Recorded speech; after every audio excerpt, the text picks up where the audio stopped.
পিতা ও পুত্রের বয়সের সমষ্টি ৬৩ বছর। তাদের বয়সের অনুপাত ৭:২।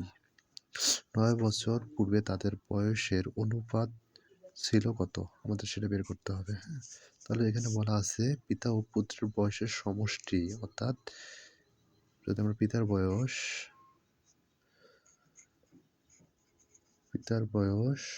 যোগ পুত্রের বয়স নেই, তাহলে যদি দুইটা যোগ করি তাহলে আমরা পাবো কত? ৬৩ বছর। এবং তাদের যে বয়সের অনুপাত আছে সেই অনুপাত যদি আমরা যোগ করি, অনুপাতের যোগফল কত আসতেছে? ৭:২। ৭:২। তাহলে ৭ আর ২ যোগ করলে কত আসতেছে? ৯।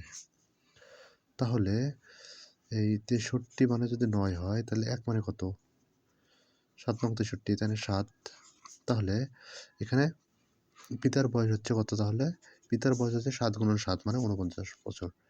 ৭ গুণন ৭ সমান ৪৯ বছর। এটা হচ্ছে পিতার। হ্যাঁ, পিতার এটা। পুত্রের কত আসতেছে? যেহেতু ১ বলা মানে কত ২ বলা আছে, তাই না? তাহলে ৭ গুণন ২ সমান ১৪ বছর। তাহলে আমরা পাইলাম এটা। কিন্তু কথা বলছে আমাদের আবার ৯ বছর পূর্বে। ৯ বছর পূর্বে তাদের বয়সের অনুপাত কত ছিল? তাহলে ৯ বছর আগে কত ছিল? তাহলে আমরা যদি ৯ বছর বাদ দেই, এখানে ৪৯ থেকে যদি আমরা ৯ বাদ দিই তাহলে কত পাচ্ছি আমরা? ৪০, তাই না? আর এবার এখান থেকে ৯ বাদ দেই, তাহলে থাকছে কত? ৫। তাহলে অনুপাত কত আসতেছে? ৮, তাই না? ৫ ৮ টা ৪০ হয় না?